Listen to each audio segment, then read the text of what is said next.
What's going on there, YouTube, and welcome back to another comic book video. Okay, so we are going to continue our coverage over X-Men comics, and we had just wrapped up our coverage over the Fall of the Mutant crossover, and now we are going to dive into Inferno. But we have to cover a few stories as we work our way up to that crossover event. Now remember guys, I made playlists for each X-Men crossover that we are going to do. So there's already one for the Mutant Massacre and another one for Fall of the Mutants. And now there's going to be a new one for Inferno. Now we're going to pick up with X Factor because they play a major role when it comes to Inferno. Really all the X-Men teams do, but X Factor has a bigger role in some areas of the story.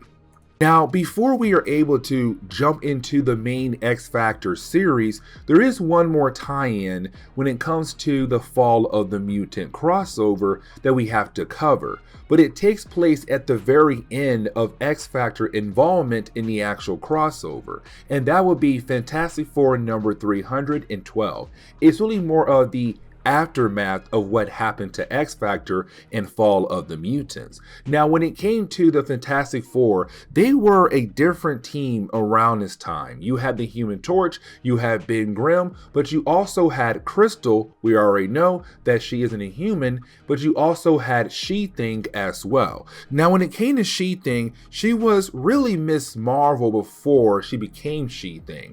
And this was not Carol Danvers' Miss Marvel, this was another Miss Marvel known as Sharon Ventura, and I really hope I said her last name correctly. Now, she got her powers originally by the Power Broker, and she became a hero for a short period of time. But in a previous storyline, she was hit with cosmic rays, and so thanks to those cosmic rays, well, it mutated her and turned her into She-Thing. And so this is going to be her new form for the time being around this time in Marvel Comics.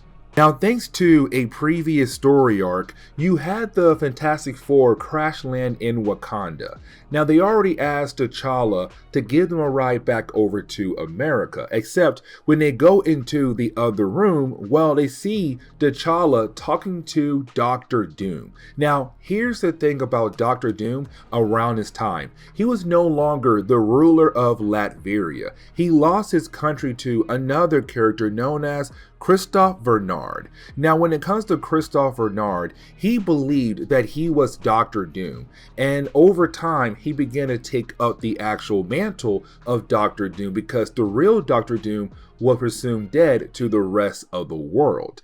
And so back home in Latveria, he's pretending to be Doctor Doom while the real one is in Wakanda asking for T'Challa's help.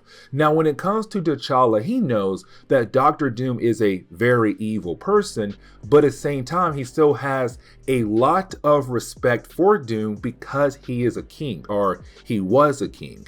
Now, you don't have Black Panther right off agree to help out Doctor Doom to reclaim his country, but you do have the Fantastic Four saying, hey man, we gotta go back to America. And T'Challa says, yes, let's go. But Doom also asked to go to America as well for his own personal needs. Now, at first, Black Panther said, hey, you know what? I don't think it's okay for you to go, but you know what? I'm gonna be nice, so go ahead and get on, and we'll all leave together. Now, this is why I said it takes place at the tail end of the Fall of the Mutant storyline for X Factor, because when our heroes arrive back in New York, everyone is celebrating. There's a huge parade going on for X Factor because they were able to save the city from apocalypse. And you have everyone in the city look at the mutants, or X Factor really, as a group of heroes that should be celebrated. And so the Fantastic Four, Black Panther, and Doctor Doom are very confused on why everyone's so excited, but then you have someone being able to catch them up. And once they're all caught up, they're like, hey, let's go ahead and go down and join in on the parade and let's have some fun. But let's also help She-Thing kind of relax a tad bit more because she's still very upset about the idea of what she had become. But in the middle of the parade, you did have Doctor Doom being attacked by stormtroopers. Now, stormtroopers were originally Doctor Doom's group that he would use occasionally against his enemies, but now they're being used against him because you have the rest of the world believe that the real Doctor Doom is in Latveria, and the one that's with the Fantastic Four is an imposter. And when it came to Kristoff back at home, he's all like, hey, send over the stormtroopers to get rid of the imposter or to bring him back home to me and I'll get rid of him. And so the stormtroopers are trying their best to kill off Doctor Doom. But luckily for Doom, Black Panther is there, the Fantastic Four is there, and so are X-Factor. And they're all able to work together to stop the stormtroopers and send them home packing.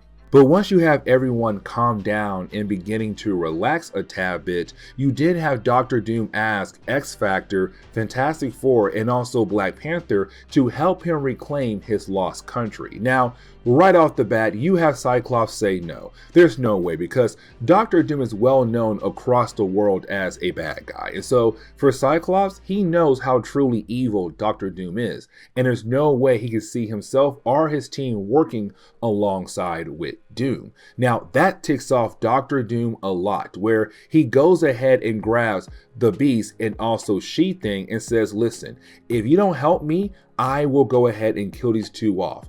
But if you do help me, I will let them go and then we can work together to reclaim my lost country. And you then have Doctor Doom being able to blast the ground underneath them that leads into a sewer passage somewhere else. And he disappears. Now you do have our heroes follow him, but he has a good few steps ahead of them so that he is able to lose them.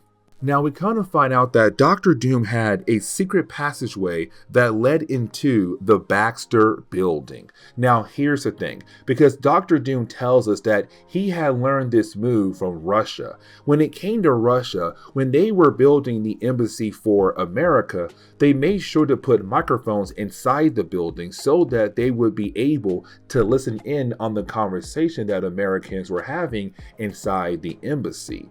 And when it came to Doctor Doom, he did something very similar, putting in different devices that would help him down the road whenever he needed help, like right now, to reclaim his lost country. And so when it comes to Doctor Doom, he throws Beast and She-Thing in a cage, hoping the cage would hold them, while he begins the process of trying to use different kinds of devices that would help him reclaim his lost country.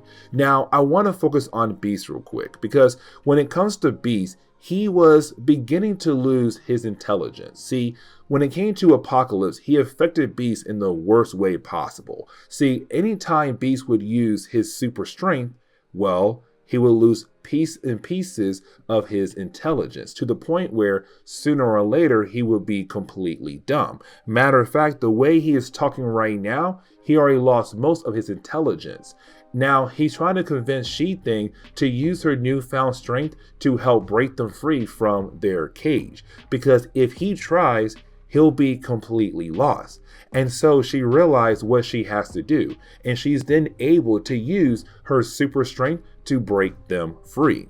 Now, the rest of this chapter gets wrapped up very quickly, where you do have She-Thing be taken out by Doctor Doom after being able to free her and Beast, but then you have Beast try to use his super strength against Doctor Doom to hopefully defeat him. But like I said earlier, the more times he does use his super strength, well, the dumber he gets. Now, luckily for Beast and also She-Thing, X-Factor and also the Fantastic Four and Black Panther arrive at the Baxter building, where they're able to work together to calm down Beast. Except when it comes to capturing Doctor Doom, he was able to catch Crystal off guard, and he tells Black Panther, if you don't help me, I'll kill her, and kind of forcing Black Panther into an agreement to help Doctor Doom reclaim his lost country. And so just like that, Black Panther has no choice but to agree to help out Doctor Doom to save the life of Crystal.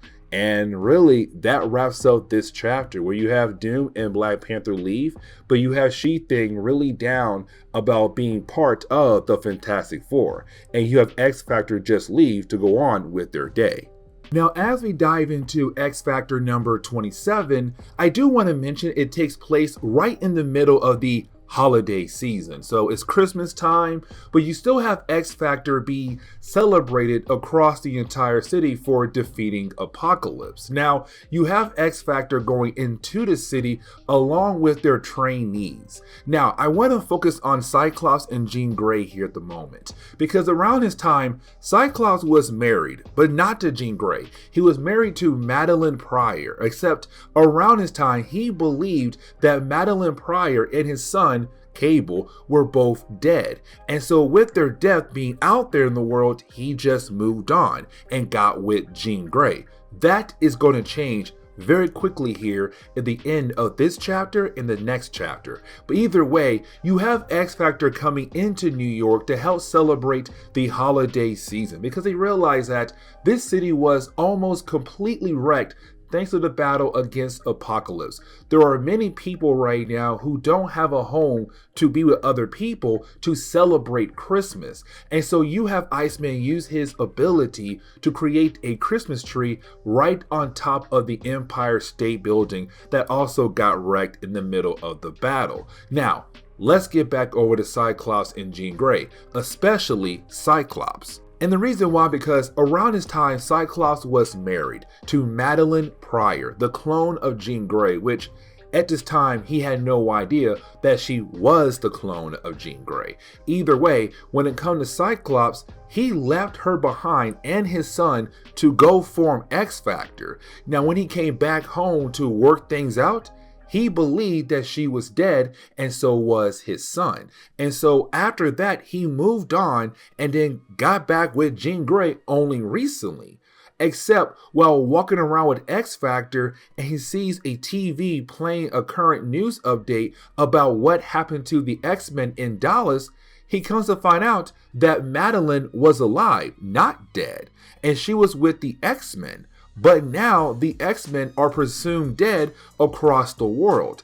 And so now the woman that he was married to, that he thought was dead, was alive, but now supposedly dead again. But before she had disappeared, she made sure her message got out there. Go find our son.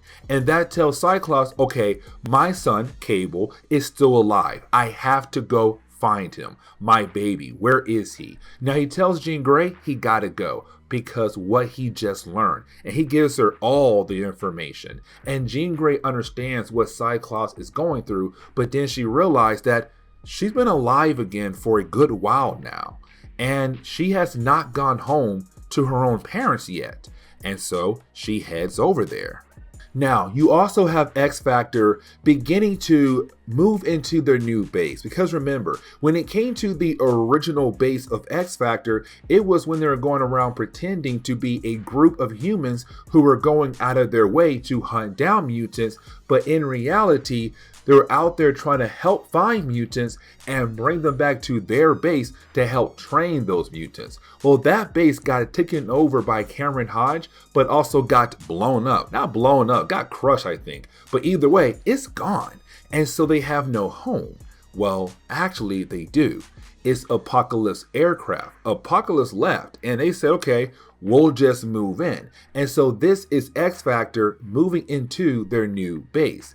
And they're also still being celebrated across the city. And the reason why I'm saying that again is because you didn't have all these different trucks just pulling up and bringing all these different gifts to say, we want to say thank you for saving New York. But shifting our focus back onto Jean Grey, she does go back home. And when she arrives, her parents were just watching the news of her and the rest of X Factor fighting against Apocalypse. And they were just saying, man, that looks just like our daughter, but unfortunately, she is dead right now. So there's no way that could be her, to only find out, no, that was Jean Grey. And when she knocks on their door, they find out their daughter is alive again. It's a great moment. But then we have to shift over to Jean Grey's sister, Sarah. Because remember, her house got blown up because she was pro-mutant and someone attacked her. But when it came to her house being blown up, there were no bodies found. And so they have no idea where Sarah could be yet. And so now Jean Grey's mission is not just to help Cyclops find his lost son, but to also find Sarah as well.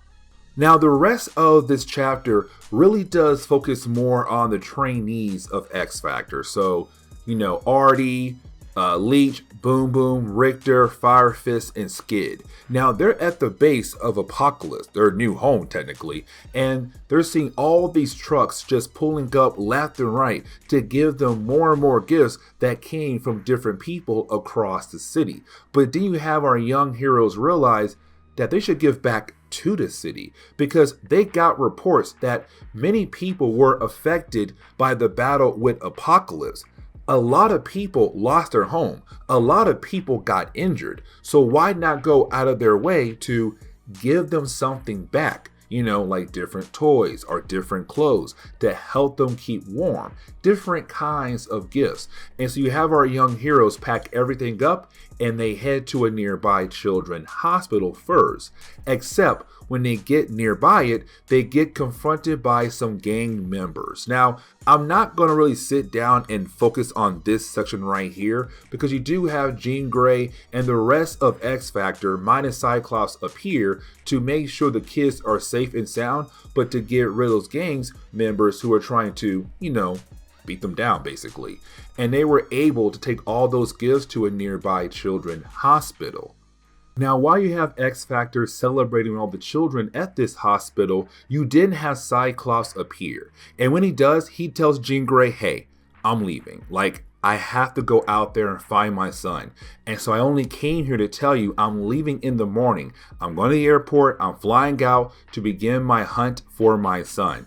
And we can tell that Jean Grey wants to go with Cyclops because she understands what he is going through. But while you had X Factor out there in the city being great people for the city, we pick up with Apocalypse with his horsemen. And we kind of find out that Apocalypse has another plan up his sleeve. It involves his new base that he left behind for X Factor to use. Yes, it was his way of saying, here's a gift to you. My aircraft can be your new base. But apparently, his next big plan involves his base as a way to continue to test them. And we're left to wonder, what is Apocalypse up to now? And so when we jump into X Factor number 28, this is where we do pick up with Apocalypse's plan when it comes to his ship. See, his ship begins to evolve. It begins to modify itself in different areas. Now, when it comes to our trainees of X Factor, well, they were on top of the ship. But then out of nowhere, a hidden hatch just opens up and sends our young heroes back inside the ship to an unknown area. And you have X Factor realize that something is going on with their ship, but they have no idea what. Now, by the time we do jump into this chapter, Cyclops is no longer around. Matter of fact, he's at the airport right now about to leave for Dallas to go find his missing son. And so you have Jean Grey and Iceman wondering what is happening to the ship, but at the same time, what in the world is going on with their trainees. Now, as soon as they get outside, well, they realize the ship's weapons are beginning to turn on and beginning to fire at our heroes. And you have Iceman and Jean Grey wondering what in the world can they do to actually stop this. And I just realized I just said that Cyclops is going to be gone. That's not technically true. See, Cyclops at the airport about to leave for Dallas. But let's not forget, when it came to Uncanny X-Men, when our heroes were in Dallas, they were going through a blizzard. And so unfortunately, no one is allowed to fly into Dallas. So Cyclops is just stuck at the airport back in New York. But then he realized the news is talking about what's happening to his aircraft with X Factor. And so he leaves the airport to head back over to the aircraft to help out his team to fight against their own aircraft. Now, while you have Cyclops trying his best to get back over to his team, well, you have Jean Grey, Iceman, and also Beast trying to work together to fight against their own aircraft that is just constantly bringing out different kinds of weapons to use against them. Now, here's the thing, because this is Apocalypse's plan, but the question is right now, Is this another test by Apocalypse, or is this Apocalypse hoping our heroes would fail? Now, the reason why I'm bringing up that second option will come down the road in later section of the book, but right now you have our heroes just trying their best to fight against their own aircraft, but luckily Cyclops does arrive in time to kind of lead the team in a better direction on how to handle this problem.